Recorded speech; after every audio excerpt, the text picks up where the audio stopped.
Is that a way to start a conversation or what? Can everyone hear me? Just give me the thumbs up in your chat bar. It looks like, yep, I'm getting the thumbs up from a lot of you. Okay. Beautiful. All right, so welcome. I'm reading all these lovely messages in the chat bar. I'm going to ask you to introduce yourself in a minute, but this is good. I am the host of this women-led conversation, and my name is Kim Waller, and I am the founder and CEO of Women's Power League of Alaska. We are a nonprofit made up of Alaskans united for the purpose of strengthening our economy through the empowerment of women. And we do that through mentorship, professional development, and community building. And this conversation indeed falls under the third prong of community, because we know that communities are strong when people are heard and when they feel safe and when they feel that their communities are vested in them. And what we saw in that video was confirmation that we are indeed all connected. So as we get started, take a moment to adjust your screens at the top right. You can adjust your viewing preferences. We're going to have several speakers tonight. And I see that lots of people are still joining us. You're going to see my eyes going all over the place because I'm navigating this conversation, but Mama is also driving the ship, as they say. So take a moment, introduce yourself in the chat bar, get familiar with that function. I put tonight's rundown in the chat bar as well. If you are so inclined to check that out, please do it there. Okay. So I want to thank you all for tuning in and taking on yet another Zoom call this week, because I know that's what you wanted at the top of your week, was another Zoom call.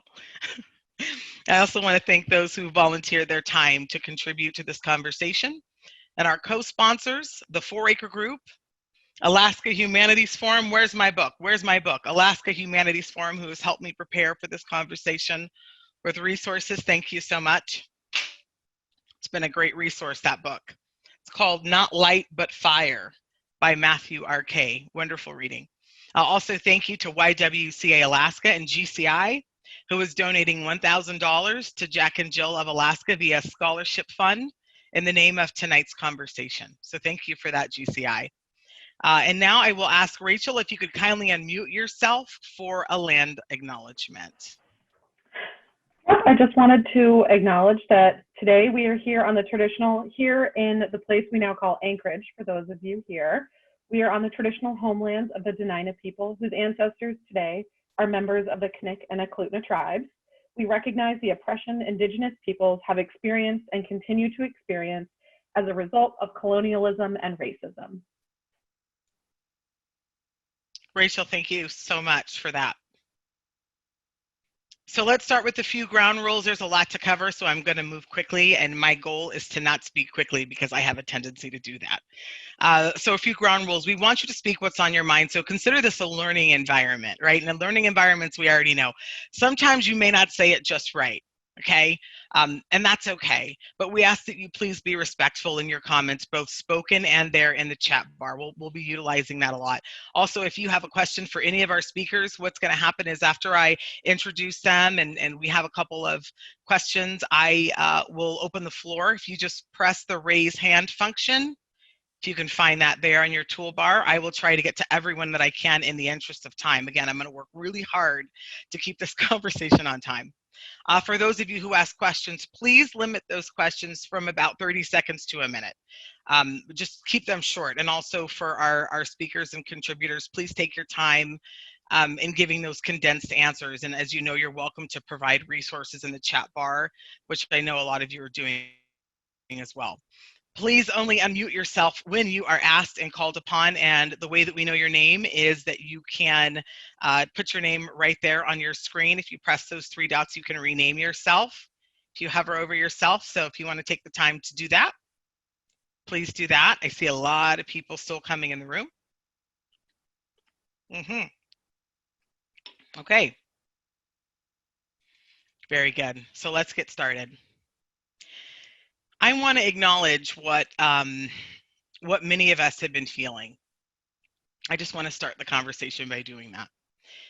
Since witnessing the murder of George Floyd in Minneapolis, there's been this collective global grief, and it's brought up all the heartache that we've been pushing down for a long time, right? And we've risked our health during a pandemic to come out and stand in solidarity and march in the streets because we must. Some of us feel we must. And I don't know about you, but in our household, my husband and I have been alternating tears. I've had my moment, he's had his moment. Our 4-year-old has her moments, but it's for reasons totally outside of this. But there's been a lot of tears in the Waller household. So it has landed on us at different times, what we are seeing right now, which, as my mother says, these are biblical times. Hi, Mommy. So tonight we'll talk about how we navigate those times with our children, how to look after our mental health, how we show up in the workplace, to our friendships, how we turn our anguish, into activism. And we'll consider our part in ending the systemic racism that we know is at play in Minneapolis. So we won't solve the problems of the world tonight. That is something we will not do. But if the gods of technology aligned, this will indeed be a productive conversation with lots of resources. So I realize that I can't ask anyone to come into a space and be courageous without doing that myself. It's hard to hold your opinion in the world. Even as I've heard it referred to as small town Alaska, in towns or communities where there may be a professional or family allegiance. That's a real thing. It's hard to talk about injustice when those who have the fear of speaking up or speaking to others, because doing so could compromise their own place of privilege. So I will share first. I will be brave and courageous, and I will go first. And regardless of any of my affiliations, and I've got a lot of them. So I am speaking as Winter Waller's mother and as a Black woman in America. And I will do as Frederick Douglass suggested we do all the way back in 1852. When having conversations about race, Douglass said, "It is not light that is needed, but fire." He charged us to infuse our conversations with fire, to seek out and value historical context, to be driven by authentic inquiry, and above all, to be honest. So, I've been speaking on race and race relations through my work in mass media, and have written about race relations via my writing at the Huffington Post. I've been doing that for a while, and I'm not alone in that. And many of you are a part of that as well.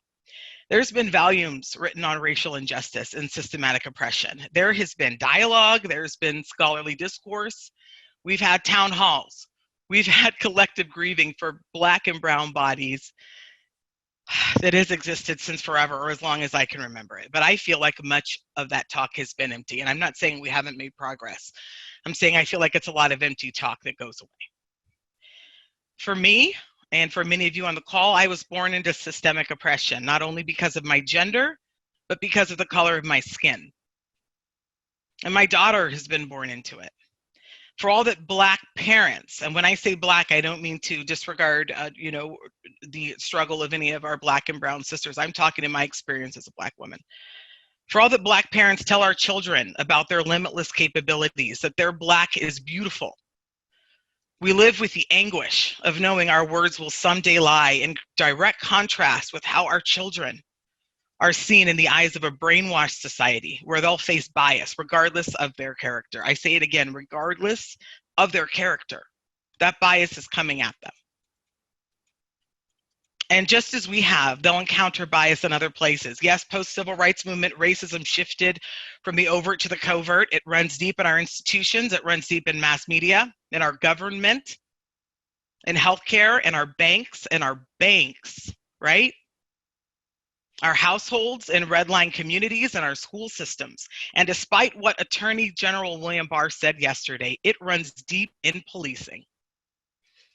What Mr. Barr may need to hear is that not educating our Black children about racially biased policing in this country does them that they will be penalized more harshly. They will be mistrusted, with or without camera footage. And they will be 5 times more likely to go to prison. Their lives literally depend upon our making sure that they know the criminal justice system holds them to a different standard. And when we hear someone say that the criminal justice system is broken, well, we must remind ourselves that it's functioning just as it was designed to function.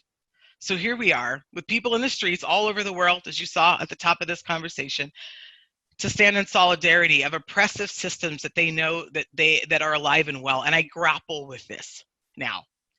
I grapple with this. Is it my responsibility as a Black American to speak to a constitution in which oppression was written in as a necessary evil? Because it hurts. It hurts. When I think about our nation's earliest oppressors who put a plan in place to assure Black people wouldn't have much, no family records, no ownership of land, no rights at the polling booth, no education for themselves or for their offspring, no thriving families. It hurts to talk about the fact that my people were at one time seen as 3/5 of a human being in the eyes of the government. If you don't know what 3/5 is, Google it, please. Is it my responsibility to call out enablers? I've been questioned as a Black woman about what my eyes have seen. I've been conditioned to question myself. And I don't want to be questioned when I speak on those who wield their privilege, when they're challenged, just like we saw our girl Amy Cooper try to do, right? In Central Park a few weeks back. We saw her try to do that. That was rare footage. Normally we don't hear from someone vocalizing what they are about to do to hurt you. That was rare. I don't want to be questioned when I say that our president is divisive, when I say that our president is a racist. I don't want to be questioned on how I know. And there are people that I love who support Trump, and it's caused a deep hurt. And I've never said that. I've never said that. It has nothing to do with red or blue. It has to do with the man. It has to do with the man who pushed dangerous birtherism conspiracies, who maintains to this day that the Central Park Five are guilty despite those men being exonerated through DNA evidence, who has created the largest wealth gap in our nation's history since taking the Oval Office, and most recently, a man who blames Antifa for the chaos we're seeing in the streets, despite us seeing with our own eyes that people of all colors, of all races and backgrounds are taking advantage. They're taking advantage of this moment by looting their communities and by looting the communities of others. And despite us knowing that the primary facilitators of terror, the overwhelming number of mass murders in this country, are committed by white supremacists and neo-Nazis.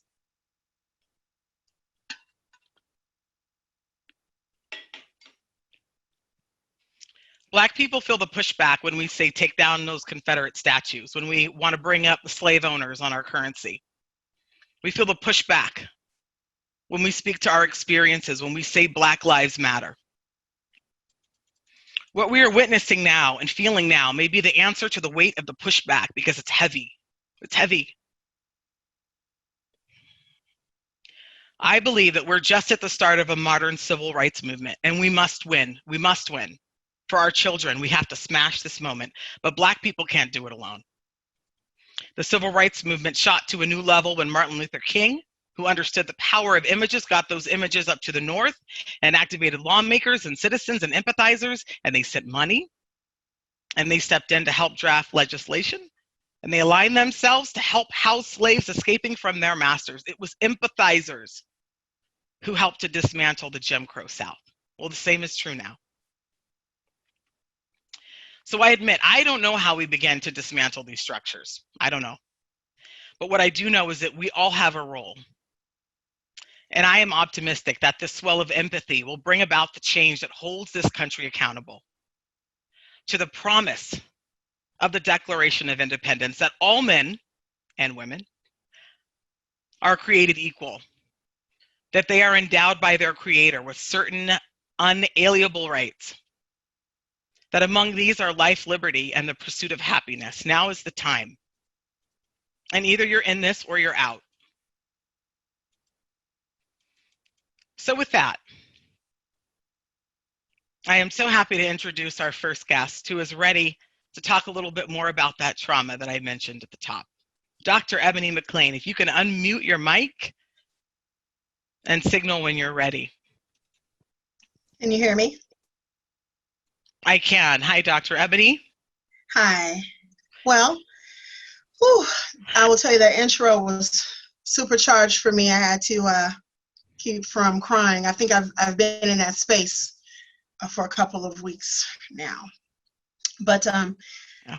I think I just wanted to start out by saying, I'm originally from the south side of Chicago, and I know all about segregation. And if anybody knows about Chicago, they know that that's one of the cities that is the most segregated in the United States.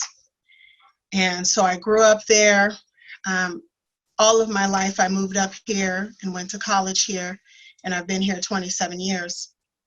And I found Anchorage to be what I call racism light, because I was used to overt racism. And now I notice here there's a lot of covert racism. I get the looks, the stares. I even had a neighbor who routinely shakes his head at me, an elderly white gentleman. I have no idea what for or what I've done to him. But I think what was so personal for me is that I am raising a Black son. And my son, somebody's got their mic on. But my And son everyone, is, please mute their microphones, please. Those aren't your children, Ebony?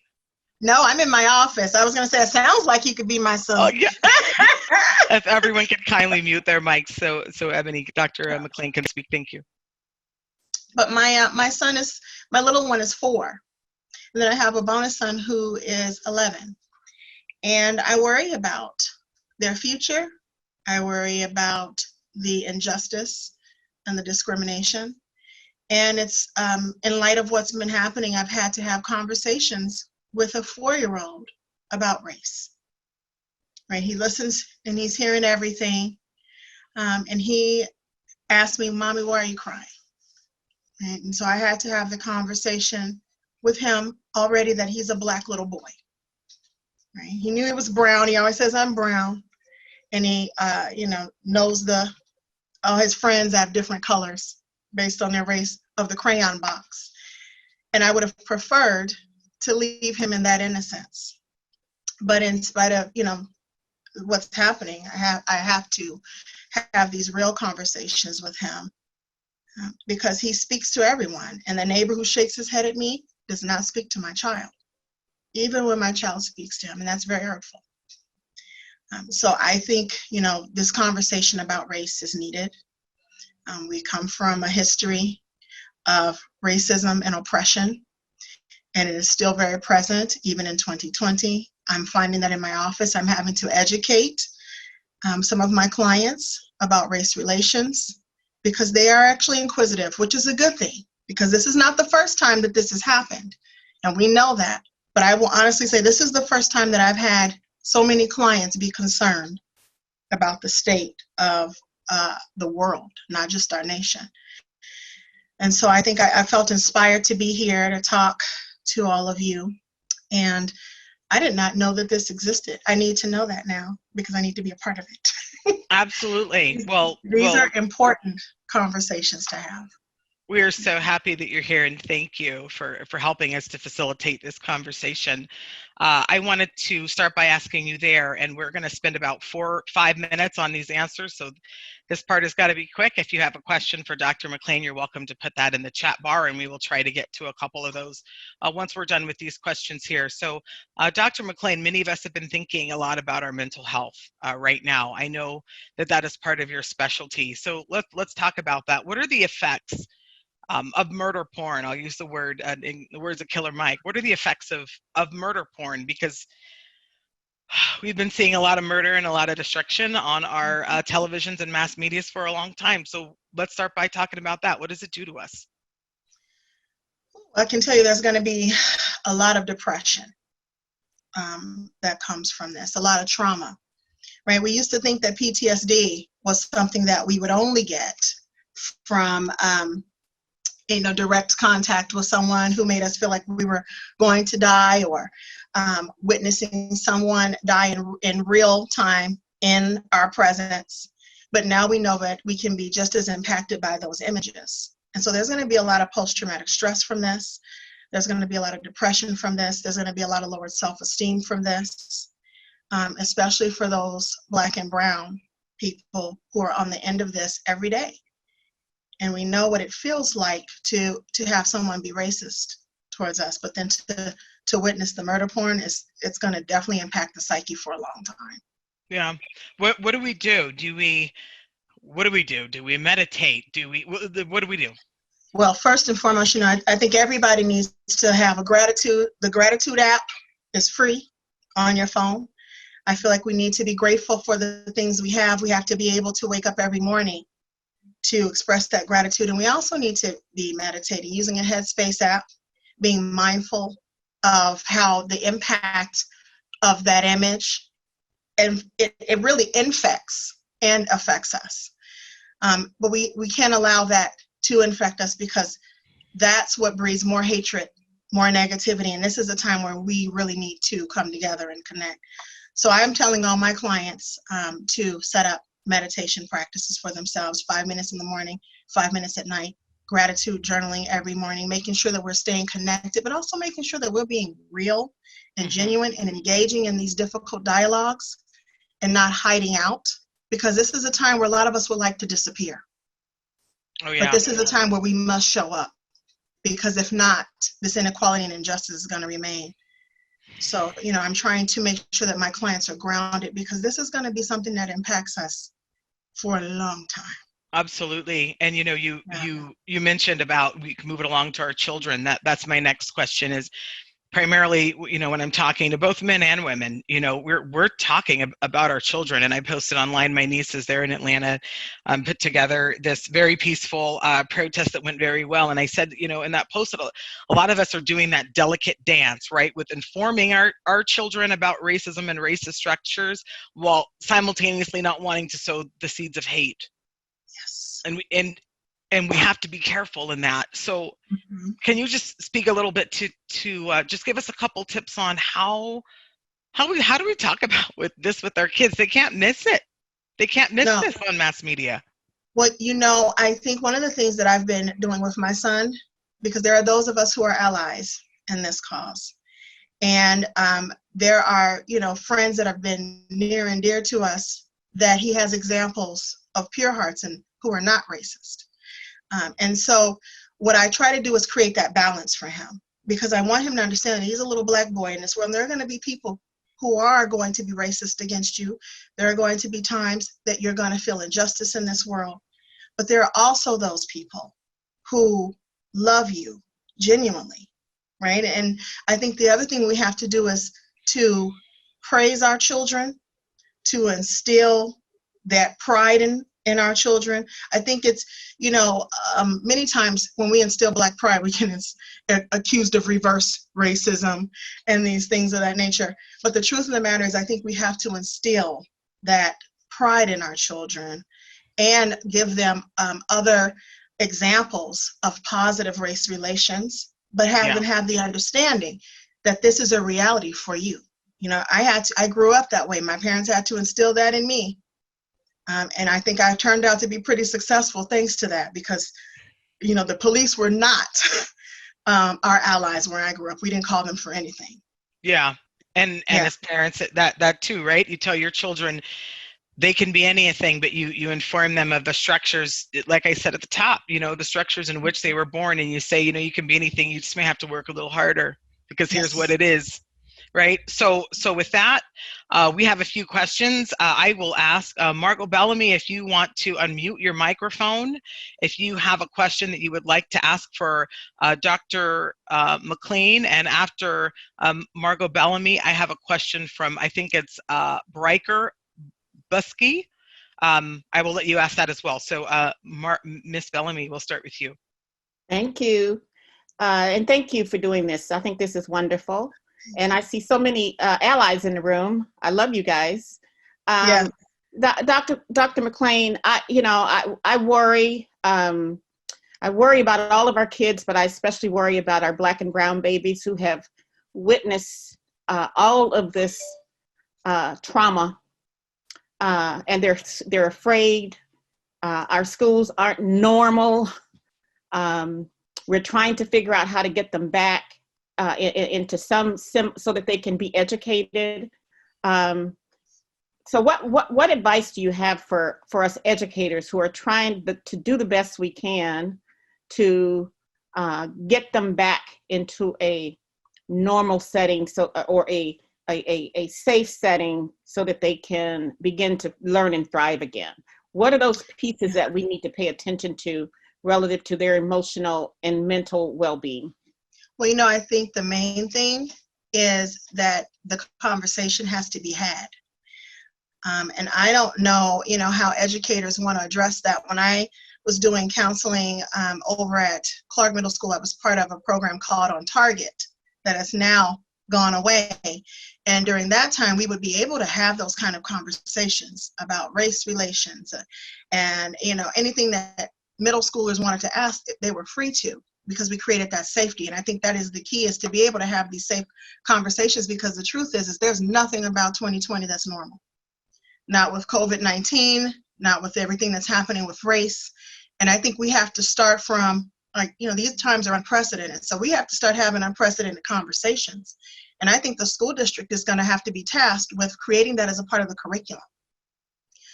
What we don't do is talk about, we glance over slavery, right? I remember being in school and that was 1 week of talk about that, and then we're on to the next thing. But we need to talk about racism and the impact on racism and what it means to us in 2020, right? And I think that the schools are going to have to look at building that into part of the curriculum, or individual teachers are going to have to make those tough decisions, because parents are at home and they're angry and they're upset. And kids can't just come to school and learn. And I will say, the biggest trouble I ever got into, which is why I'm not a school teacher now, is because I cared about feeding the kids in my class and was giving food away and all this type of stuff. And my principal didn't like me very much. But I couldn't educate fifth graders without dealing with the hierarchy of needs. And this conversation is going to be on that hierarchy. Thank you so much. Thank you so much. We're going to get a few more of y'all in trouble. Yeah. Thank you so much for that. We have time for one more question, and I want to take that. I hope I'm saying this right. Is it Bryker Buski? I see you there. If you want to unmute yourself and ask your question. It's Bree Kerbuski. Bree Kerbuski. I massacred that. I'm sorry, Bree. All right, thank you. Go ahead. My question for Dr. McLean is, as a white individual going into the mental health profession, I'm a master's of social work student. What are ways that we can create a safe and supporting environment for our clients of color to feel like they can actually talk openly and honestly about their experiences? So one of the things I tell my students is that you have to educate yourself about the history. You can't rely on your clients to teach you that history. They may share some of their experiences, but what we look at in cultural competence are 3 areas: knowledge, awareness, and skills. And so you really have to be knowledgeable and aware, and then you want to come from a genuine place. When you're addressing this with clients, they need to be able to feel safe with you and not judged by you.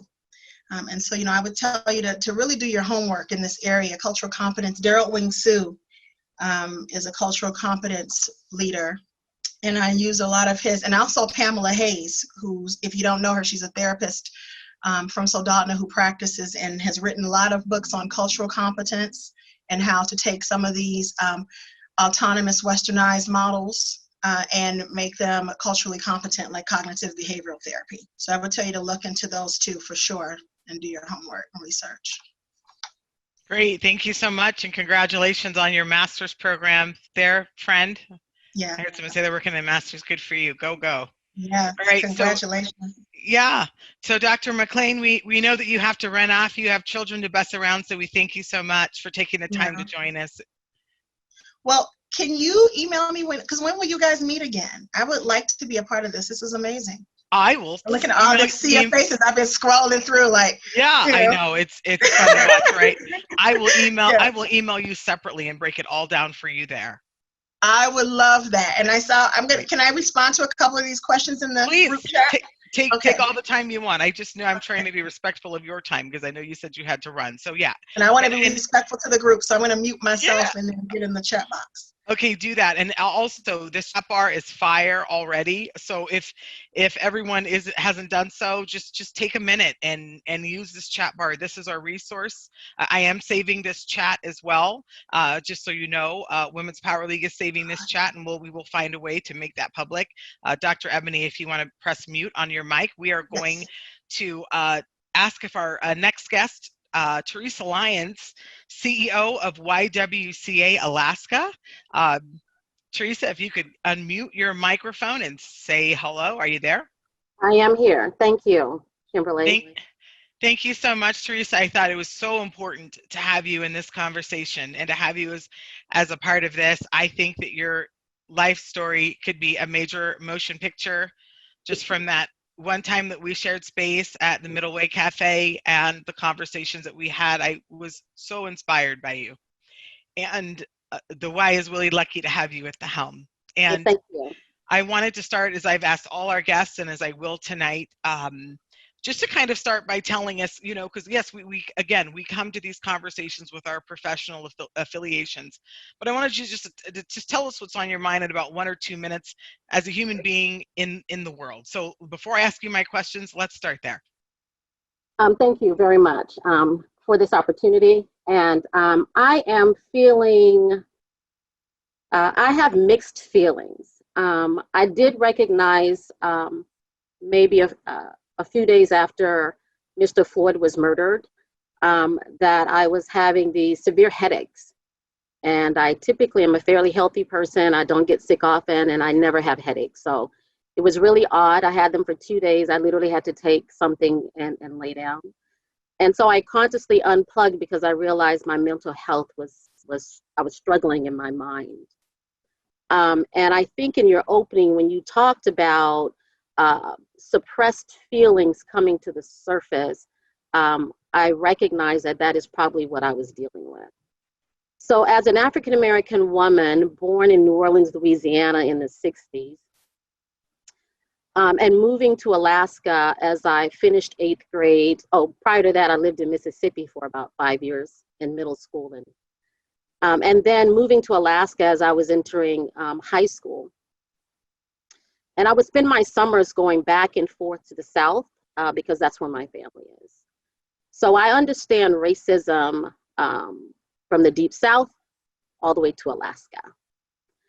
And so I was trying to remember in preparation for this conversation, you know, where did I get the sense that I had to navigate the world differently? I don't really remember a time being told that. It seems I was born into a structure where it was understood how I functioned. And so I remember becoming keenly aware that I moved in and out of spaces, and I began to code and decode my language based on the group I was with. And I recognized that not all my peers developed that ear or that understanding about our language. I remember in Louisiana being in school with white children early on in kindergarten. And when we moved to Mississippi, because my parents divorced and my mother is from Mississippi, she moved home. I was in an environment where integration had not occurred, and I was in a school with all African-American students. And I remember feeling weird about that. I remember wondering as a child, where are the white people, right? If I move forward to coming to Alaska, I recall in high school, my mother had a purse that I really liked. And one day she told me I could borrow it and take it to school. It just felt special having it. But, you know, as a high school, I really didn't have that much stuff to carry. So it had these outside pockets and I wanted it to look full. And so I grabbed plastic bags and I stuffed the pockets with the bags. And I went on to school like any other day. I think it's important to say that in this period, I was a 10th grader at Chugiak High School at the time. And literally there were 2 Black families in this school. Mine, which there were my mom has 3 daughters. So the 3 of us, 2 of us were in Chugiak, 1 was in Gruning. And there was another Black family, they were military, and there were 2 boys, the Johnsons. And so in that environment, I have this purse, I'm having a really great day. And I get called to the principal's office because someone saw the plastic bags and thought that I was selling marijuana. So as a 10th grade, I get pulled into this predominantly white school's principal's office and required to empty out my possessions, even though I explained that what they were. I had to prove that. So these slight incidences, I'll move forward to my first year in college. I went to the University of New Orleans as a freshman. I did not end up graduating from there. I moved to another college. But I remember being in a class where the instructor was teaching, and really, I can't even remember the name of the class. I just remember this experience. It's just etched in my brain. And it's a predominantly white institution, and we're having classroom discussion. And a white male student, just out of nowhere, points at me, the only black person in the class, and screams at the teacher and says, you know, he was really upset. She's here because of affirmative action, right? So I would have these sporadic experiences in my life, and I would have to figure out as a young person what to do with that. And you become very skilled, because as a black person, you have to really see and understand white people, because your ability to navigate society and your well-being depends upon you understanding. So without really thinking about it, it becomes kind of automatic for many of us who are black people to reframe things, to not just really speak in our emotions, you know, having to worry about the image of being perceived, because I don't want to smile all the time, of being an angry black woman because I'm passionate about something. So managing yourself all the time in society. So I think Mr. Floyd's death just was an overflow of all of that. And so I'm glad to be in this space, to be having real authentic dialogue around these issues, because this is, and I know it's a global issue, but I'm concerned about what we're doing in Alaska. It's a national issue, but what are we doing in Alaska is what I am able to focus on and maybe be a part of where we go forward from. So I'll leave it there, and if you want to ask me questions, you can. That's great. Yeah, and so you spoke a little bit to my what would be my first question. So I'll just move on to my second before I open the floor, and that is, how does YWCA accomplish its mission to fight racism in our state? And maybe, you know, within a 1 or 2 minute example, if you could just maybe give some of those examples and talk about. Yeah. So I am a new CEO, and I'm really fortunate and excited about working at the Y because of its mission.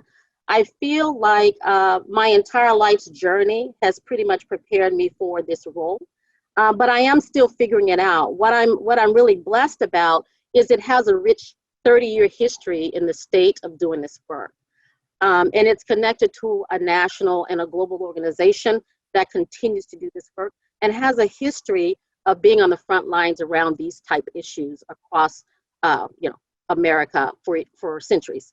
So I'm excited about that. What we currently do, we have an advocacy committee that is always trying to bring awareness to issues that we in Alaska could be focused on. We kind of align ourselves with our national office, which kind of helps us to understand and how we can mobilize and be active. So we've reactivated that committee.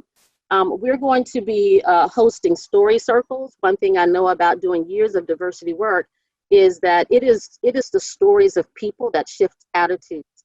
So being able to attentively listen to someone's story, not add to it or take away, but just accept it and receive it as a gift, and think deeply about how you are feeling about what you're hearing and what comes up for you.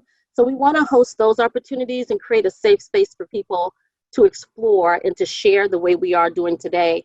We want to host book and movie discussions because we want the community to become very educated. Even as a Black woman, I did not grow up in a house where folks were, I do remember Martin Luther King being on the wall with a picture of Jesus and a picture of John F. Kennedy. But I didn't grow up in a home where my parents were talking about, Black authors or, Afrocentric things. That was not my upbringing. I learned later as I went back to Mississippi, I literally lived just a few blocks away from Medgar Evers, who was shot in Mississippi, you may remember, the civil rights activists. So my sense of that is I had to learn and educate myself on my own history. The doctor that just left mentioned that our educational system does not do a good job of giving history its true lens. And we're cherry picking, and we're giving folks a sense of history that is not accurate. So as a Black American, what I am sure of today at 58 years old that perhaps I wasn't as sure about as a 10th grader is that American history is Black history. It is intertwined, it's not separated. And as you go back and study these things, you realize that these things our histories are intertwined. They're not just parallel. Things are happening across these races that bring us to the place that we are today. So we need to have a really rich and robust history. Yeah. And I say that because as a high school student, I remember not liking history. And I didn't like history because it always ended with me being in slavery. Yeah. I mean, it's a very, right. It's a very quick version. It's the slavery existed, and then MLK came along, and then that was over, and slavery was over, and now all, from then on, all Blacks were equal, kind of watered down version in our high school. It needs to be we're approaching history like it is just an incident, but the truth is our history is very fluid and it travels in us. That's why we have these same problems generation after generation, because it is in us. It is alive in us. It is current with us. And so the other thing that the Y is going to be doing, I think it's important for us to host affinity group sessions. And that is where specific ethnic groups or racial groups get together with their own people, right? And they have real conversations with their own people. So white people need to be talking to white people, Black people need to be talking to Black people, Asian people need to talk to Asians, because when we are apart from each other, we have different kinds of dialogue, and I think we need a safe space for that. The reason that resonates with me is because as a professional, I've worked in spaces where, and oftentimes there's just a few Black people that might be in the company or the organization, and we are consciously aware that whenever we gather, white people assume that we're up to something.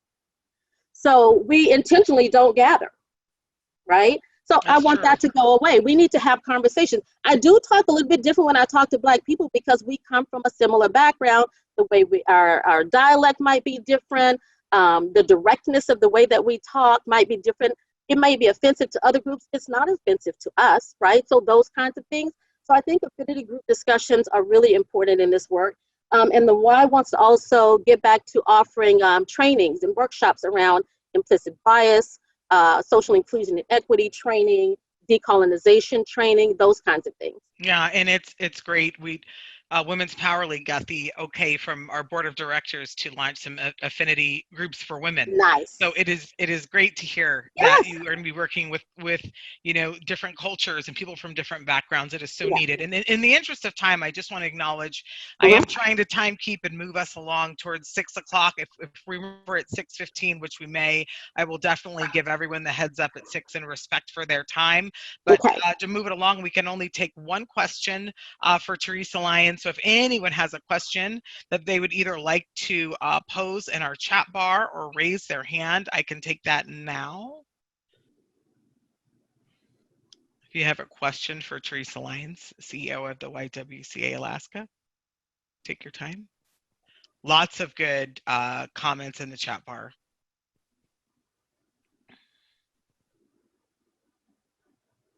Okay, so Kathy, nope, Carly Stone, is that you? Triada? It was Margot, but I'll let somebody else go. Yeah, let's let Triada Stampus. Triada, if you could unmute and ask your question. And let's try to keep this in a 2-minute question and answer. Sure thing, thank you. I was asking, how do you persuade people who are convinced this is not an Alaska problem? And I brought up the example of just last month, the Palmer School Board tried to ban books that center Black experience. So I don't see how this is not an Alaska problem, and I'm struggling with the disconnect. How do you persuade people who think it just doesn't happen here? And that's a very good question. Thank you for asking it. It is an Alaska problem. Alaska has a race issue. Racism is alive and well in Alaska, right?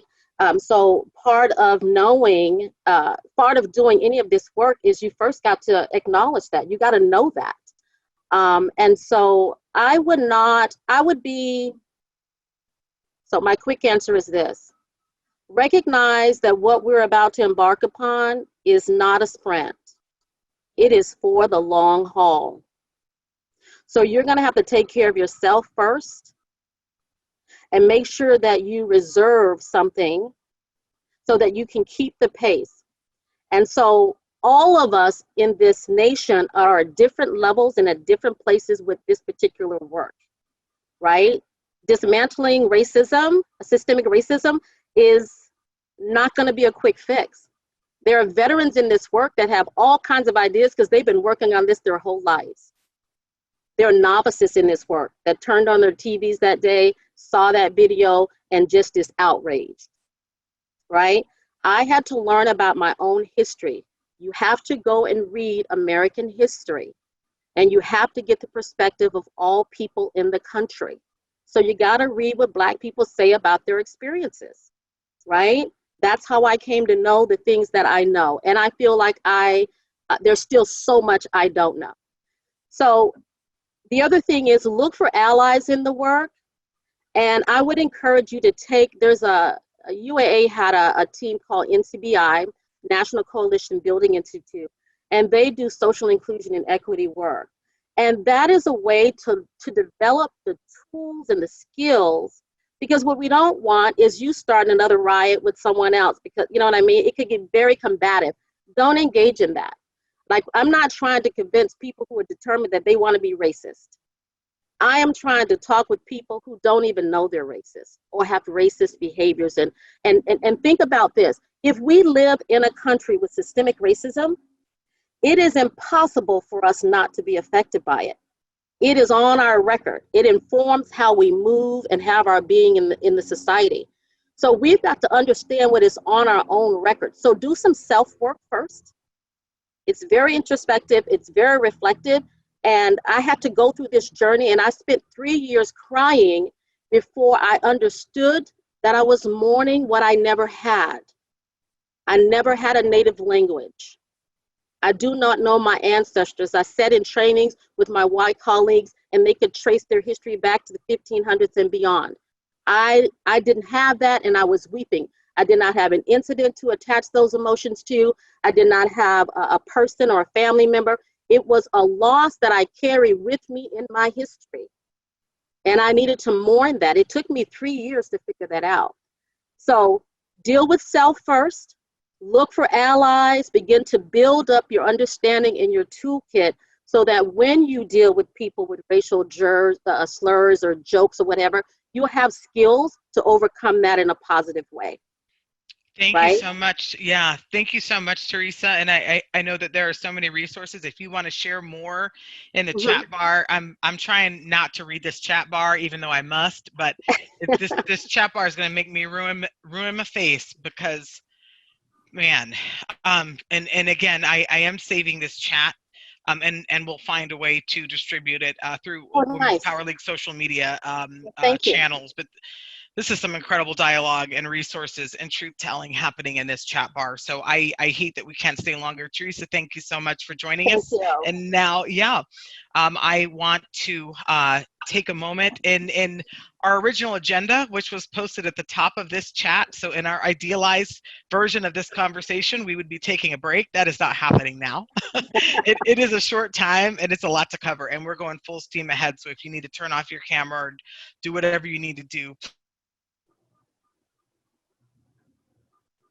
the train rolling. And I want to welcome our next guest, Ayu Kasatak. And if you may have to say the correct pronunciation of your last name, but actually it's Ayu Kasatak, Vice President of Indigenous Operations Director at First Alaskans Institute. So Ayu, if you could unmute your microphone, please. Welcome. Yes, Klianakbak. Ayu Luranga. I am Ayu Kasatak. Ungalaklik Milrunga. My family comes from Ungalaklik, also known as Yunlakleet, around the corner from Nome. And I work for First Alaskans Institute as the Vice President and Indigenous Operations Director. I join you in acknowledging and offering gratitude to our Dena'ina relatives for allowing us to have this conversation, primarily in Dagayakak, also known as Anchorage, and then also everywhere that folks are calling in from. We are all on Indigenous land, so really lifting up and honoring that, Klianakpak, for doing that. I want to acknowledge and thank you for creating this space, this solidarity space, to be able to acknowledge the fact that Indigenous peoples and our Black family and people of color suffer under parallel and related injustice in this country. We know too well that too often our pain puts us in a position of oppression Olympics, where we are racing to the bottom to talk about how we each have it worse. But that's really a symptom of pain that has not been addressed. And our Maori whānau, Dr. Graham Smith, he talks about the politics of distraction that keep us in opposition to each other instead of in solidarity. And so I just want to acknowledge and really appreciate that we're making space for solidarity. You had asked about kind of where we're at right now. Yes, thank you. The thing that I've really been reflecting on, you know, Dr. McLean said, this time is unprecedented. We know that this time is unprecedented, but this reckoning has been a really long time coming. And I've been reflecting on our people here, our Indigenous people's experience that mirrors the experience of Indigenous people all over the world. And it had me thinking about something that one of our elders, Peter Jacobs, he's Yupik from Mumtereflak, around the Bethel area. He has since passed. But as an elder, he got up and he spoke to a large group of people. Actually, this is something he has said in different spaces, but he got up and he spoke saying, you know, my whole life, we've been taught this lie about ourselves. And I've believed it. And now I stand before you, an elder, and I've come to understand that the things that they have told us is a lie. As we're coming to understand that these are lies that they have told us, we're waking up. And as we're waking up, our children are waking up too.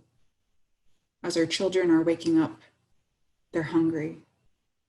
What are we going to feed them? And I really am reflecting on that because we know that right now, the current unrest really is just the truth that we have already known made visible to more people.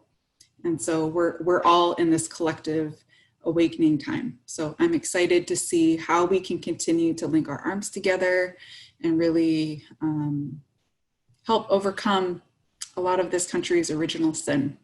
I'll leave it at that. Yeah. Wow. Well, I have time for one question, and then I will open the floor for anyone that has a question for Ayu.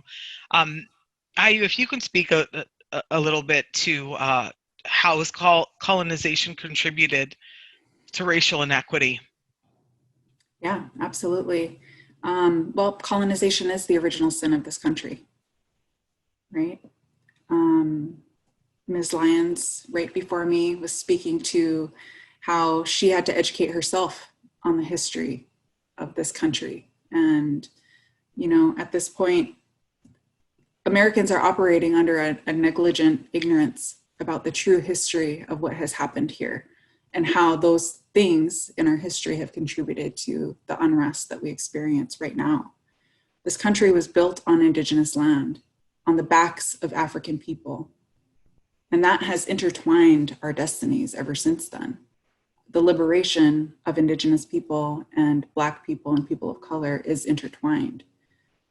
You know, with Indigenous peoples, our experience often gets conflated to be just a racialized experience.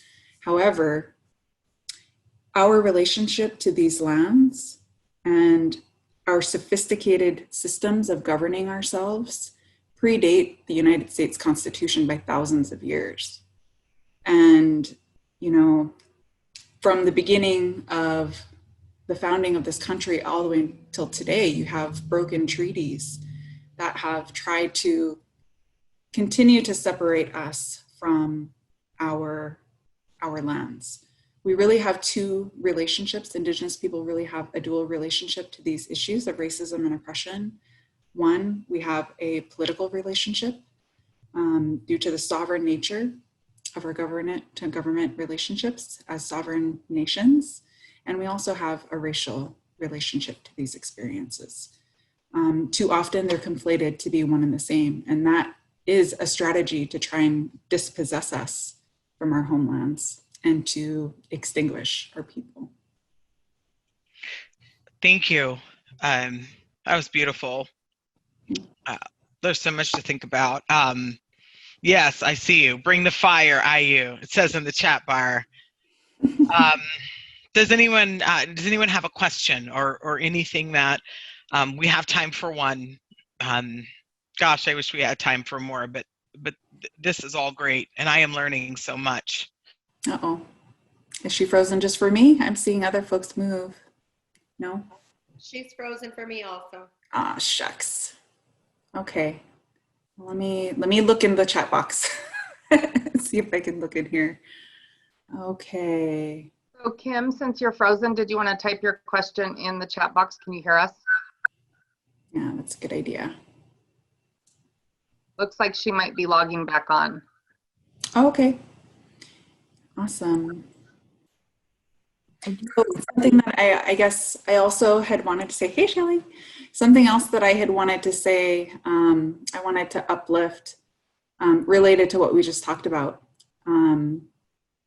Ernestine Hayes is a Tlingit elder, scholar, incredible woman. She's written the book, The Tao of Raven, which I highly recommend folks reading so you can come to understand a little bit more about the history of this place, told by a Tlingit woman.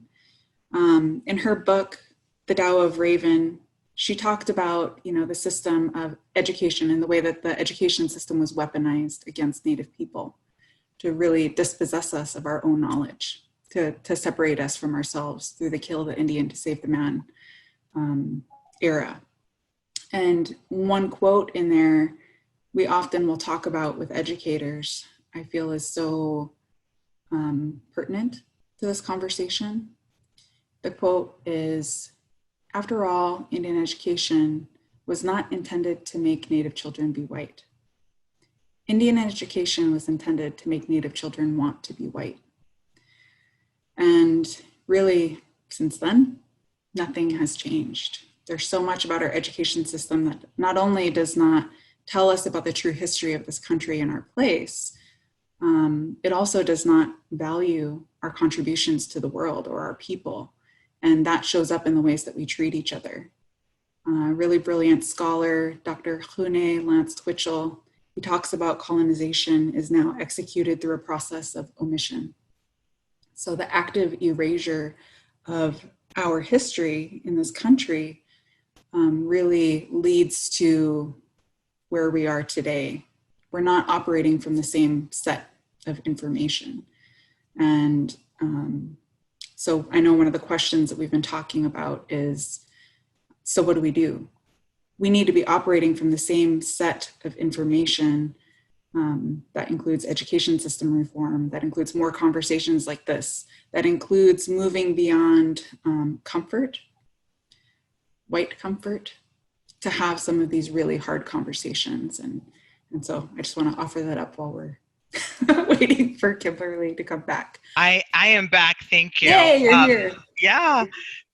And you know, it looks like, I'm not sure if our chat bar, I did save the conversation, but I'm hoping that that our chat bar wasn't completely wiped out with the resources and information were there. So if you're seeing them, that is a good thing. And I know I missed your answer, but we're recording all of this, so I can't wait to hear it once I once I log on and look over all of this. But Ayu, thank you so much. Welcome. Great. Thank you so much for your time, and thank you, Lori. Okay, so next I want to introduce, if she can make her way to unmute herself, Mary Fulp. And Mary is the principal at Colony Middle School. She is also a WPLAK board member. She is the one that urged me to get out of my way and host this conversation. She urged me out of my comfort zone. So Mary, thank you. I am grateful to you.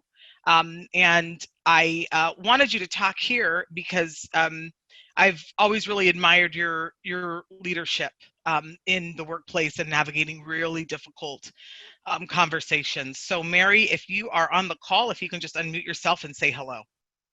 Hi, this is so appropriate for me to go now as the white woman with privilege in the room and someone who's been grappling with this, my responsibility being someone who is in public education as a leader. And I was born and raised in Kodiak, Alaska. I've worked in Kotzebue and Chivak and now in Palmer, Alaska. And the name of my school that I currently lead, and I've been there for 13 years, is Colony Middle School. Just the name of our school alone has some deep hurt tied to it.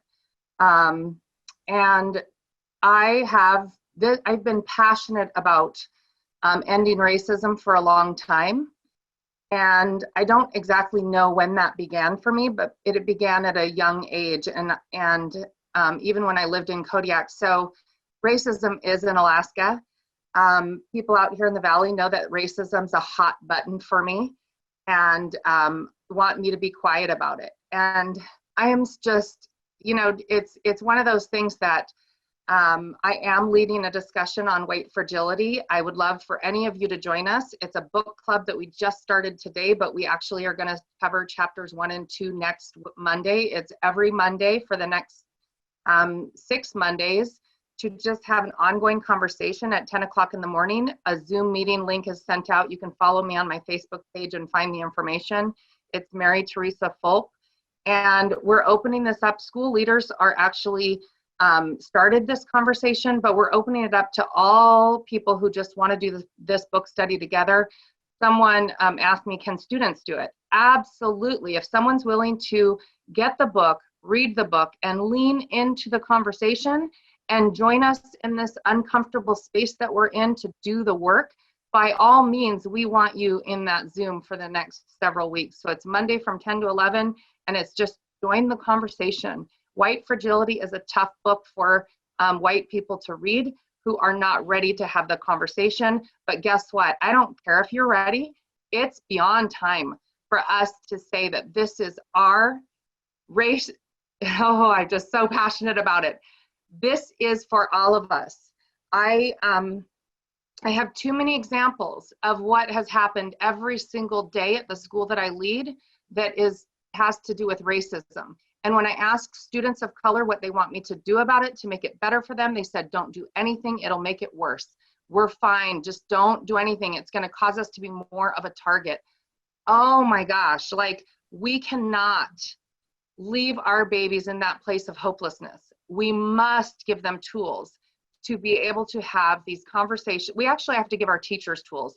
I was watching I went to the Undoing Racism workshop that was provided by the previous speaker. I don't know how to say your name, I so apologize. But I learned so much about what I didn't know. And so as leaders of our schools, racism in slavery is taught in US history classes by mostly white people who have never experienced it. And so they don't even have the tools to teach it well to begin with. And so we have to just redo a lot of things about education, and we need to put this front and center and give teachers the tools, have administrators lead this fiercely with truth and back people up to do the right work. So we have to lead the change. And in order for me to know how to lead the change, I have to take a stand. And in order to take a stand, I must first sit down and listen and learn. There's so much that I don't know, that I'm frustrated that I don't know, because I was born white. So I've been able to walk and navigate in a white world that caters to me. And that pisses me off, to be honest with you, because I want to be able to relate. I am so grateful that I have connections and relationships with people where Kim and I can have an honest conversation. And I'm like, Kim, this is our forum. We need to open this dialogue up. People are dying to have it. Like, we've got to go to work. So what is my part? That's what I ask. I think this starts with all of us figuring out who we are, questioning where our biases come from, leaning into the work, reading and learning together, and just staying in the arena. We cannot leave as white leaders or white people when it gets uncomfortable. We're used to doing that. We get defensive if we hear white privilege. We get defensive and then we try to say, oh, it's not me, I'm a good person, I love you. Well, it's no longer enough to be a good person.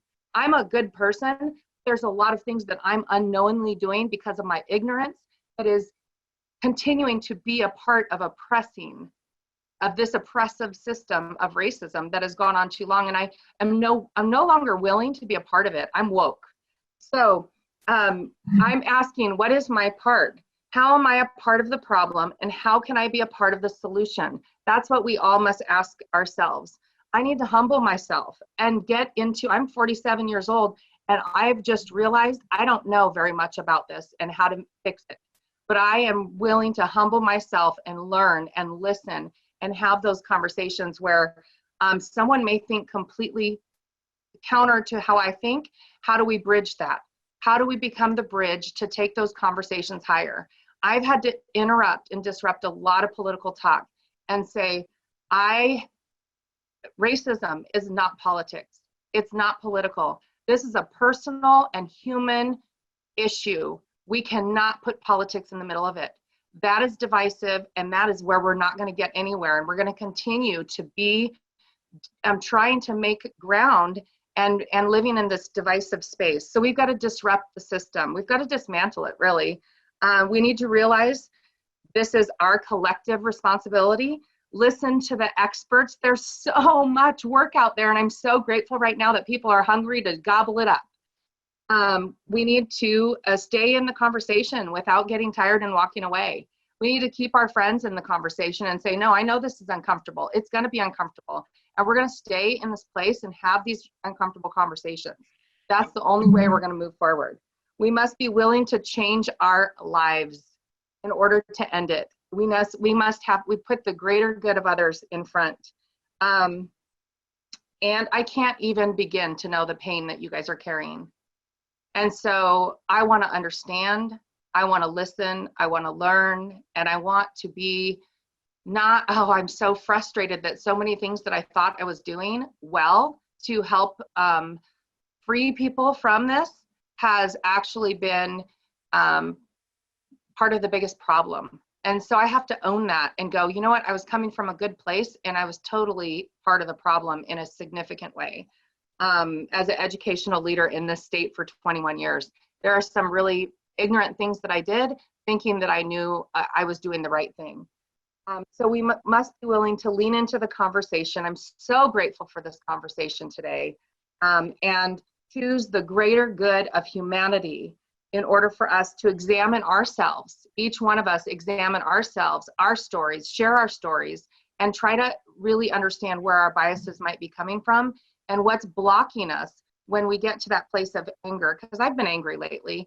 I've been angry and just grieving with all of you in this place of, I have students in the school that I lead who have been targeted for racism, and I have done the best that I can do to help them, but we have to completely integrate this work, this social justice education, and put it at the forefront of what we do, and provide the tools to our educators in order for us to move forward with this momentum. I'm excited that we are moving in this direction. We've got a lot of work to do, and it's going to take a long time.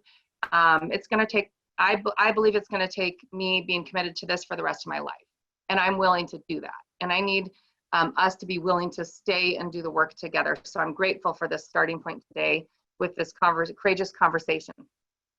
Wonderful. So Mary, as always, thank you so much for your honesty. The questions that I asked, you answered, but I have one question for you. If you could take 1 minute and answer it. If anyone in the meantime has a question for Mary, I will look at that in the chat bar, and you are welcome to ask afterwards. Mary, you have to see this chat bar because you have lots of people talking to you who would like to take part in what you're doing. I wanted to ask you, I put a resource for those of you who may be professional and looking for resources on how to train your team or train your board, or, your people about race and how to navigate those difficult conversations. Lori Wolf, founder and CEO of the 4-Acre Group, is on this call, and she does an excellent killer job. And there are some people who just do it really well. And there are some people that have a tougher time. They're having a tough time. As I said at the start of this call, right? We may want to get in this, but we may not say it right, and it shouldn't hold us back. So if you can just give in a minute a couple of suggestions on how we can show up as leaders and how we can show up as friends who are also maybe trying to talk to other friends who don't see what we see. You got 1 minute. Okay, well, I'm just going to say that we, as messy as it is, we've got to show up. So when we do this work, and it's going to be messy, in order to begin to really dismantle this, we've got to be willing to listen and hear one another and speak from that place of, when I speak, I am going to speak life and unity and love and truth into the situation. I am not going to get defensive and start to share stories that are going to get in the way. We've got to really be open to authentic, fierce truth right now in order for us to say, no matter what, no matter how hard this is, we have tough work to do, and we have to get beyond ourselves to do it. So my suck it up, disrupt those comments that are moving us in the wrong direction. We have no time for that. We have no time to continue to waste our time. And so we've just got to set it up from the beginning, saying, this is how it's going to be here. You're going to get offended because we're going to have tough conversations. And when you get offended, here are the protocols for us, for this space, for us to be together, for us to continue to move forward. We don't have time for people to get their personal agendas involved, political agendas involved. We've got to come as human beings and lay our hearts on the table and really do the right work together. I do have a couple, like, Courageous Conversations About Race is a book that Margot Bellamy recommended that to me, and I've been reading it. There's so many resources out there, but this is a field guide for achieving equity in schools. And it's a great tool for people to begin to look at what we can do to really do the right work. Great. Mary, thank you so much. And I am going to move on to our next guest. But Mary, you got to answer some of these inquiries and comments in the chat bar. Please take a moment. And, all of you are welcome to, well, maybe I shouldn't offer that up, but I think that they're probably welcome to message you individually. Okay. All right. So she said, okay, all right, so that's good. So just trying to keep this train moving. Again, as I said, in the interest of time, we are coming up on 6 o'clock. We're 10 minutes away, so I can officially say that we'll be running about 15 minutes over. But we would like to give all of our guests, the consideration of, just kind of timekeeping. So if you got to log off at 6, I get it, no love lost. But it looks like we can wrap this by 6:15. So let's just move that along. I'd like to welcome Dr. Jocasta Lee Olip. If you can. Just unmute your microphone and say hello, just so I know that you're on. Hi, I'm on. Thank you so much. So, Dr. G. Olip, I would just like to start. I asked, our guests to talk about how they've been feeling and just as people, and I would love to hear that from you. And then after that, I will have one question for you. If you have a question for Dr. G, you're welcome to post those in the chat bar. But let's start there. How are you doing? Hi. So I would say I am tired, but powering through. It has been a very long day. So with me personally, one of my roles that I play is serving as diversity coordinator for the Anchorage Chamber of Commerce. So having that badge and being a part of that conversation. And then also from a personal standpoint, which I will keep most of this from a personal standpoint, in my own opinion. So I am a pharmacist by training. So seeing that perspective. So coming off of COVID into this, it has not been a restful 2020. And then personally, I have many white friends and family members. My husband is a white gentleman, love him to death. So I have that family line as well. And I quickly realized over the last few weeks how I am the primary Black contact for a lot of my friends and family, and getting the candid questions, which I welcome. I do welcome them. I feel like I do not mind being that safe haven for questions, but they are soul taxing at times, to say the least. But I think that it's important that they feel comfortable having this conversation with me, because I think of it as an insurance policy, really. I got married in October, and I have the thought of kids on the horizon, and the fact that these individuals will be taking care of my Black babies and taking them out in the world. And so I want to empower them as much as possible to understand that the life that they will be overseeing and that will be in their care. Especially, I think I have this vision that I'm going to have twin boys. I don't know why. It just comes. And I think about them out in the world and being in a primarily white space, and they feeling comfortable, but the people around them not. And how can those individuals who are being their caregivers at the time, how, and I know that those are my friends and family, and making sure that they are set forth, that they see the signs that we as people of color see. You see the looks, you catch it, you realize when you walk into a space and you are the only one. And that is something I was surprised about. So I have been living in Alaska for almost 2 years now. And that was something I heard about, the diversity before moving here, but how I am still shocked by the predominantly white spaces that I still walk into, and seeing that and moving around. And so knowing that it's a false protection in this state, and having to be aware of that. So grappling with a lot of that. I also, I guess, against my better judgment, I sat down and I watched The Help again this weekend, and that took me to a whole different place Oh no, all you over didn't again. go there. Not this weekend. I did, and I know I had to take a very long shower. So, but it's also, there's empowerment behind it. I hear that my words are being heard, and the questions I get back, the feedback I get back are being heard.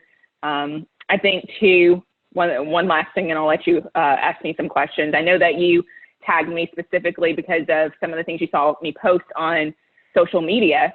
And it was one of the things that I did for self-care. I noticed, again, against my better judgment, I have been looking in comment sections, mostly comment sections of posts that my friends and family, the white allies out there, have been posting in solidarity, and then the vigorous debates that happen within their comment section for people that they know and they're close to. And I had to just make a PSA out there stating, do not let your Facebook page become a debate stage for people who would like to nullify this movement. And if you're going to say that you are going to be in solidarity with Black people, that you're going to be a protector of us, you need to be a protector of our mental space too. So delete those comments. I honestly wish that Facebook had a way that you could turn off comments like you can on Instagram, just in this moment. And to be, if you're going to be aggressive with your solidarity, be aggressive about that as well. And just remove that hate. I know that gets into people's First Amendment ideas and all of that, but it is your space and it is your right to protect those individuals. So I think I'm grappling with a lot of those pieces. So I'll pause. I'll let you ask me some questions, and then I can keep going. Yeah, definitely. Thank you. And I worry in this time that people will become online worried, that they will post memes and and go away, right? And the conversation will end. And you know, I worry too that, you know, I'm seeing a lot of people throwing money at this. I worry that people will throw money at this, and by this I mean the situation that we're talking about here, and it will go away. So thank you for saying that. And it looks like I have time for one question.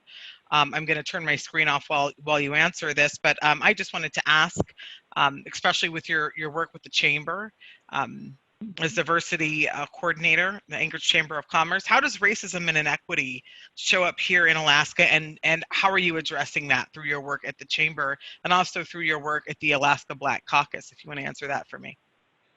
Yes. So what I see is that top-down approach, and having someone at the very top in boardrooms, in the C-suite, being reflective of people of color, and trying to make sure that that's where those voices are not currently placed, that the chamber can help to bridge that gap. One thing I've noticed particularly is the lack of Black men, especially that 30 to 40-year-old range, that type of generation in these spaces. So working very aggressively to try to shore that up. Also getting past the tokenism. So you can't just hire one Black individual and think that you have met your mark. You can't just donate to one entity. So you can't just donate to Juneteenth, for instance, and be done for the day. You have to have practices in place that infuse diversity, inclusion, and equity in all facets of your organization, and starting from a top-down approach. So you want that board buy-in, you want that leadership buy-in, and then you want it to be a part of every type of discussion that is had, whether it be from a recruiting standpoint, and really overhauling that, changing your hiring habits, your recruiting habits, the questions that you ask, understanding the biases that are going to be tagged to even the names on the resumes and the assumptions that come with that. And I get that. My name, growing up before getting married, I was Jocasta Nicole G.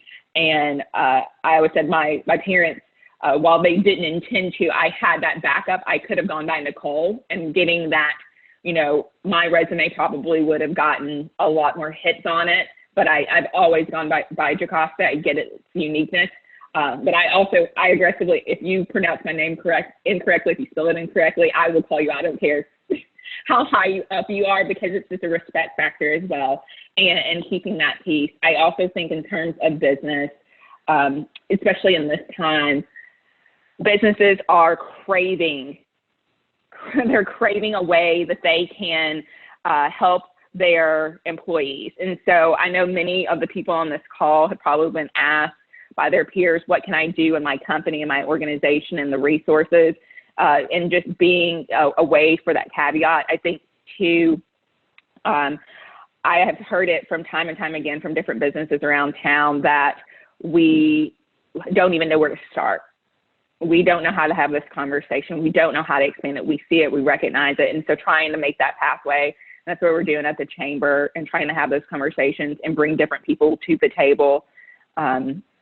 We see diversity in so many standpoints, not just from the race, but from the economics of it all to the business type, and just making sure we're expanding in all of those areas. Okay, very good. Thank you so much. See a comment there. The Anchorage Chamber is so lucky and proud to have Jocasta on our team. So the chamber's on here representing. Hello. And if anyone has a question for Jocasta, again, I want to move it along because we have 3 other women who are ready to share. But Jocasta, check out that chat bar. I also have put another resource. I put Ben and Jerry's statement, which I think ties in to a fine example of how you lead, right? And how we show up as leaders right now. And that is probably one of the best statements on dismantling white supremacy that I have seen. And so that's in the chat bar. Again, log on and check that out. Jocasta, thanks again. Thank you for contributing tonight and for logging on. Yeah. I appreciate that. Okay, so in our agenda, we said that we were going to come back to Teresa Lyons, but I think we covered a lot of that in the top part of our conversation. So now what I would like to do is to move down to Rachel Callender. Rachel, if you can come to your mic. Rachel, you are the founder and director of Callender and Associates, and you are also doing work with Alaskans for a better election. So Rachel, if you want to say hello. Hello, thank you for having me. Yeah, thank you. Thank you for joining us today. And Rachel is a new mom, and we're also proud of her and of her work. Rachel, do you want to start this conversation just by, I asked people if they wanted to share how they're feeling in about 1 or 2 minutes. So we'd love to hear that from you. Again, I know that it's 6 o'clock. We said we'd wrap up at 6. It's looking like we're going to be wrapping up at 6:15. If you have to go, please excuse yourself. No love lost. But if you want to ride with us till 6:15, that's what we're doing. So Rachel, go ahead and start. Yeah, thanks, Kim. It's great to see new faces and familiar faces here. A little bit about me, which has to do with how I'm doing, I guess, in the context of this webinar with incredible female leaders. I have worked in politics and political campaigns and advocacy for 12 years. And I was born and raised in Alaska in Cordova, so a small commercial fishing town. And I guess I just wanted to say that, like, throughout the last 12 years of advocacy and political work, I've worked for men and women, predominantly Alaskan leaders. And I feel like I've certainly witnessed differences in leadership style and problem solving, which were all things that we discussed at Kim's last conference here in Anchorage. But I gotta say that this awakening, if you will, that our country is having is really touching me and helping me to learn and to listen in new ways. I was a law student and also a congressional staffer in Seattle and then DC. And those are two, kind of hotbeds of these movements that I've been watching. And I have a lot of friends there who are kind of sitting in the same seat as me, recognizing the ways in which we didn't know until this took place. I think other white women, or men for that matter, on this call are probably feeling the same. And I think we're starting to finally see our privilege, even though I feel like I really tried to see it before in earnest. I can say that I really did. The events that have transpired in our country recently have helped me to see it in a way that I didn't see it before. And I guess I would echo Mary's comments earlier that is a real moment, and I've recognized the ways in which I've had leadership opportunities, and probably I didn't say or do things correctly in every way, even though I certainly never intended to prop up any systemic issues that were there. I think if you never saw them, you could do your best and miss them.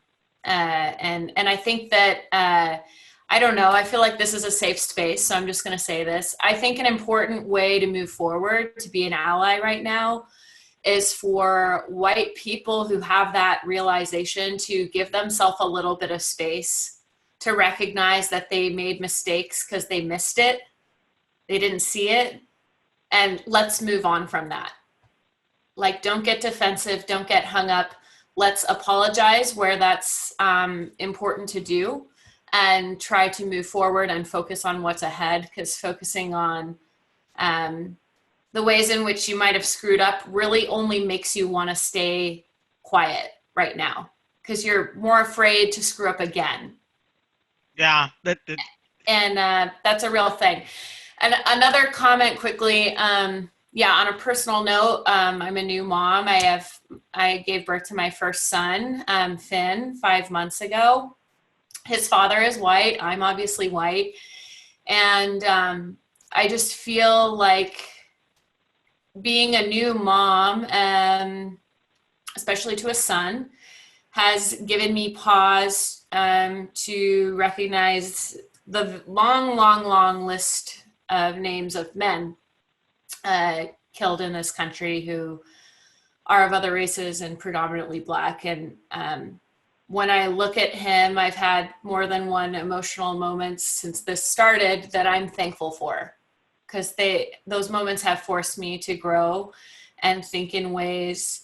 I mean, I hope I don't sound like a bad person, but I don't think I would have been prompted to immediately think that when looking at my 5-month-old before this started. And I think that that's a good thing. So none of these things are easy to admit, and none of these things are easy to talk about, but thank you, Kim, for offering up another platform for that. Do you want me to kind of go into a quick professional pitch on what we talked about? Yeah, and I'm gonna, again, in the interest of time, we're having to move it along a little quicker. I'm going to put a resource in the chat bar that I thought was a really good one. And in the words of George Floyd's brother, he called for us to have action and to show up and to beat up the ballot box. And I wanted to talk to you about that. Yeah. I'm going to give you about 2 to 3 minutes to talk about that, and then we can post additional resources there in the chat bar. But Rachel, what does it mean to truly fight at the ballot box? And I would ask you what role that women have here, but I want to ask you that and ask you how you're addressing that through your work at Alaskans for Better Elections. Yeah, thank you so much. So as Kim mentioned, I am working on a campaign. I'm going to get to that in a minute, and recognizing the importance of time. I did pull together a really quick data set. I really love data, and the Division of Elections has a lot of great information in this state. So go pull from that anytime you need to find compelling reasons to beat up the ballot box, as Kim says. But I did want to just point out quickly something to hopefully inspire this group as a female-led conversation. So there's something that's not debatable when you review our election data in Alaska, and that is that women are influencers in their communities in Alaska, and certainly at the polls. Women outvoted men in all major recent elections in Alaska, 2008, 2010, 2016, 2018. Go back and look at the biggest or most influential elections in our recent history. Women outvoted men. There's a couple in which they didn't, a couple age groups, but by and large they did. Special shout out to the sort of super voters of the females in Alaska. That would be the 22 to 24-year-olds and the 21-year-olds. So if you know people in that age group who are voting who are women, give them a pat on the back. But I've heard, this is obviously in the news, and this is the only plug I'll make for this data before I talk about the campaign. But I've heard people on this call talking about Donald Trump, of course. We are all seeing how he's handling this movement in our country and this moment and the ways in which he's falling short. And so I thought it would be relevant to sort of highlight the data and how Alaska performed in that election. To give you a quick talking point. So in 2016, Trump won in Alaska with 51%. Hillary received 36%. But what's important is if you look a little bit closer at that data, so no matter what your politics are, what party you have, just hear these numbers, really. Trump received 46,000 more votes than Hillary in Alaska, but 211,000 registered voters did not vote. And in 2016, 97,000, slightly over 97,000 female voters did not vote. So in essence, to demonstrate the power of the women's vote in Alaska, which is why Kim asked me to come on, women who did not vote in 2016 who were registered could have significantly influenced the outcome in Alaska. Now, of course, that wouldn't influence the national outcomes, but everything starts in your backyard. Everything starts in your community, in your state. So I just wanted to pull that and share that for a little bit of inspiration about the female voting bloc in Alaska. And now to close my comments quickly, several of my colleagues from this campaign are on this call. This is not meant to be a pitch to tell you what to do in November, but it is very relevant to this discussion. We are all part of a campaign that's going to be on the ballot in November. It's called Alaskans for Better Elections. Very easy to go educate yourself. It's alaskansforbetterelections.com.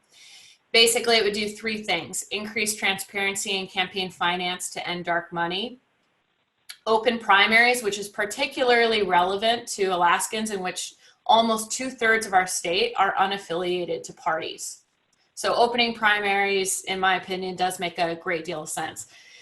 And to pass ranked choice voting is the third element, which brings an end to the quote unquote lesser of two evils ballot box dilemma that people often face by increasing choice and power when you do enter the ballot box, and it also ensures that all candidates are truly elected as the popular majority choice of the people. You're going to start seeing a lot of educational efforts around Anchorage and around the state on this. Again, not trying to tell you what to do, but we do have some critical decisions coming up. As you know, we have a presidential campaign coming up. We have state races. I know you're about to hear from a legislator. And I just hope that the data I just shared is compelling food for thought as women, as diverse communities, and as we look at how we can increase our voice. It's wonderful. Rachel, thank you so much. Thank you so much for your time and for your voice and for your work. I look forward to more collaborations with you, as does Women's Power League. And if you want to address Rachel individually, you're welcome to talk to her in the chat box. We have one more guest who is speaking, and then we are going to wrap it up with Moira Smith of the Alaska Humanities Forum.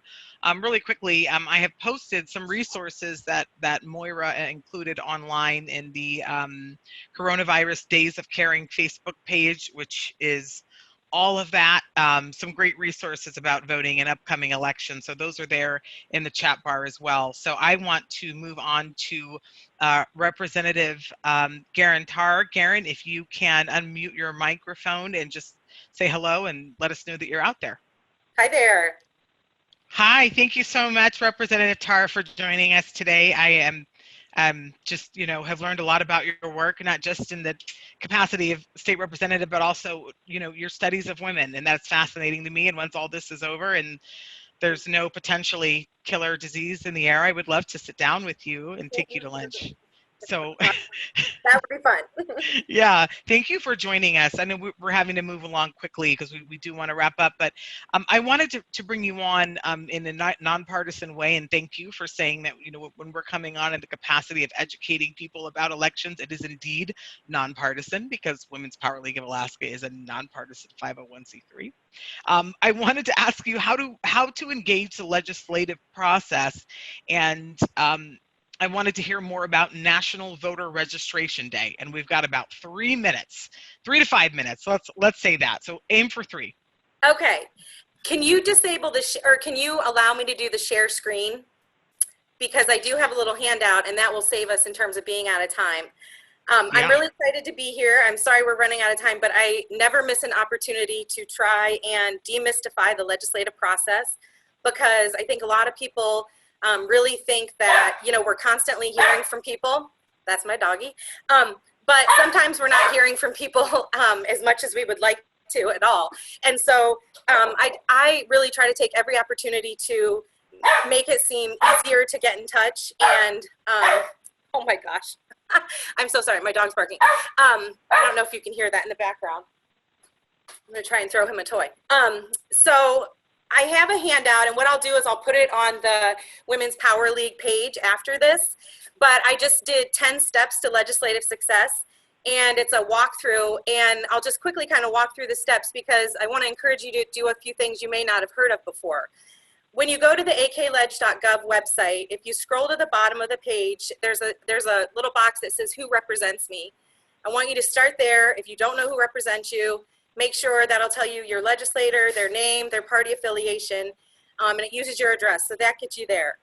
But the next thing I want to ask you to do, if you don't regularly do this or haven't, is just reach out to your legislator and establish a relationship with them. not in the context of supporting something or not supporting, but just in the context of being a constituent and letting them know who you are as a person, how you can be a resource for them.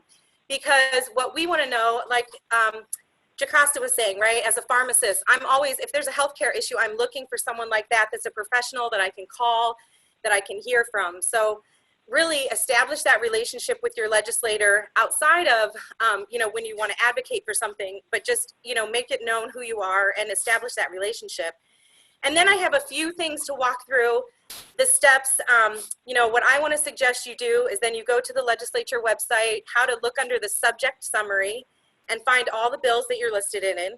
And then there are two features a lot of people don't know about. We have an opportunity for you to get email alerts or text alerts. And a lot of people don't know about either of these features. So if you're interested in a piece of legislation, you choose one of those two options.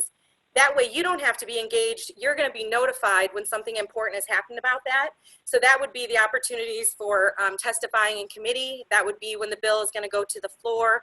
All of that important thing, especially the text alerts, because the email system has been around for a while. A lot of people don't know that in the last few years that texting system was added.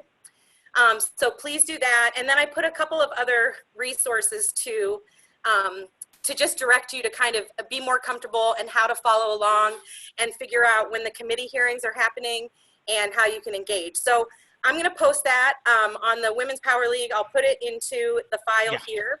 And so Garen, just so you know, I made you a host. You're going to have to make me the host back, so I hope you know how to do that. But I made you the host so that you can share your whatever you want and need to share, and then once you're done. Okay, perfect. Then the other thing that I wanted to talk about, and I'll just share this, and so you'll see what it looks like, this 10-step plan to success in legislative advocacy. And so it just kind of wants to direct you to all of the different places where you can find information. And so we'll do that and kind of worry about that afterwards. Because in the interest of time, the other exercise I want to take people through is how we can start evaluating proposals about whether they perpetuate or help end systemic injustices and racism. And I want to use the distribution of the CARES Act as the recent example. So if you look at the distribution of the CARES Act, the state of Alaska received $1.5 billion from the federal government. But when it came to distributing that money, the very first question for me, if I'm going to ask, is this going to perpetuate or help end systemic injustice and racism, is the distribution of that funding equitable? And if you can't answer yes to that question, then it's actually going to perpetuate systemic injustice and racism, not help end it. And in the case of the CARES Act funding, it was not distributed equitably in any way. And there was a priority for businesses over individual Alaskans. If you've been watching the paper, the issues related to evictions and homelessness, huge. The issues related to childcare, huge.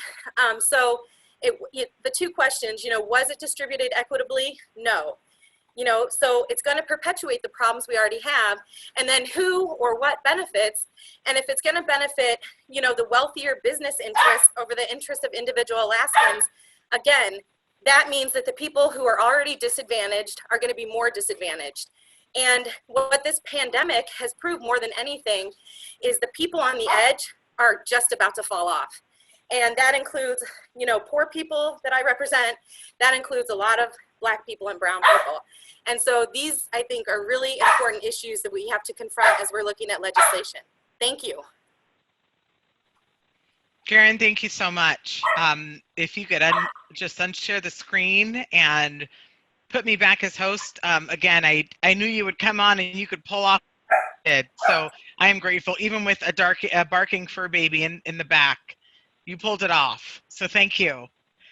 And we will, Garen, if possible, when you get a moment, if you can put your email online, there in the chat bar for those who would like to reach out to you individually. But Garen makes herself very available online. So before we conclude this conversation, I will ask Moira Smith to unmute herself. But before I do that, I just wanted to again thank all of you for tuning in, and also to remind you that GCI and the 4-Acre Group are very much dedicated to keeping this conversation going, and we are all going to work together to do that. It looks as if there will be many conversations like this. So I wanted to thank GCI and the 4-Acre Group. The 4-Acre Group is in the process of putting together a handful of different series to keep the intersection of diversity and the nonprofit sector a consistent conversation and action. So stay tuned for that. Also, I've been asked about donating to Women's Power League of Alaska. Again, we are a 501c3. We appreciate every donation, large and small. So if you like what you're seeing here today, we promise to keep the conversation going. And you're welcome to log on to our website at WPLAK.com if you want to learn more about what we do. We're most active on our socials, and there is a donate button there, and you are welcome to use it. So with that, I would like to welcome Moira Smith to the conversation. Moira, are you there? I'm here, and thank you, Kim. Thank you to Women's Power League for hosting this. And I have to say that as a white woman, it is humbling to show up in this space, and I appreciate the opportunity to be a part of this. I'm here in my capacity as chair of the board of directors of the Alaska Humanities Forum. And while I have about 20 minutes of a soliloquy that I'd like to give about my experience of race in the last week and the last several weeks and the last 20 years of my life, I'm going to hold on that. And I'm going to tell you just briefly a little bit about the Humanities Forum. The Humanities Forum is dedicated to strengthening communities and connecting communities all across Alaska. And we have several programs, all of which I would say in some way or another are grounded in an anti-racism goal. And that is trying to make sure that our communities are strong and that the individuals within them are strong. We create a space for Alaskans to share ideas and stories and experiences so they may better understand themselves. The idea being that each of us shows up in the world with our own unique set of attributes, and those should be honored and not be subject to, as I said, erasure, which really depletes the value for all of us. The forum sponsors programs like Leadership Anchorage and the Rose Urban Rural Cross-Cultural Exchange, the Alaska Salmon Fellows and Culture Shift, lots of different programs. We look forward to hosting more conversations in the year ahead and the years ahead that specifically focus on this, and it sounds like we have a lot of folks that we could possibly partner with, including you. Thanks for including the forum in this today, and thanks for creating this space, Kim. Absolutely, it's my pleasure, and thank you to Cameron again for helping prepare me for this conversation and providing me with the resource. And I look forward to keeping the conversations going through the Alaska Humanities Forum. And for those of you who are unfamiliar with what they do, I invite you to log on and learn more. And so with that, I want to thank everyone for their time today. I want to thank our sponsors, YWCA Alaska, the 4-Acre Group. I want to thank GCI and of course the Alaska Humanities Forum. Again, we have saved, thank you for all of you who contributed and spent your time with us this evening and all your contributions in a chat bar. We will work to find a way to make those public. This conversation is being recorded, so it will most likely be recirculated. And again, to learn more and to join us at Women's Power League of Alaska, we welcome that opportunity, WPLAK.com. And on behalf of myself, I'm going to go read everything that this chat room and cry. Yeah. So thanks to everyone again for tonight. Maura, did you have any words to sign off or anything additional to add? I think the most important thing I can echo is what I wrote down earlier. Do not look away. Stay open to it. But as Dr. Ebony said, meditate 5 minutes a day in the morning, 5 minutes a day at night, and find a way to take care of yourselves. And I love this and you. Thanks. Absolutely. Thank you all. I'm going to give you time to sign off at your leisure in the chat room. Thank you so much. Mom. Thank you, honey. That was so cute. Thank you, Kim. Oh, my pleasure. Thank you. Oh, that's what I needed. That's going to push me over the top. Thank you so much. My pleasure. Oh my goodness. Yes. Bye. Thank you. Bye. Thanks, Kim. So good.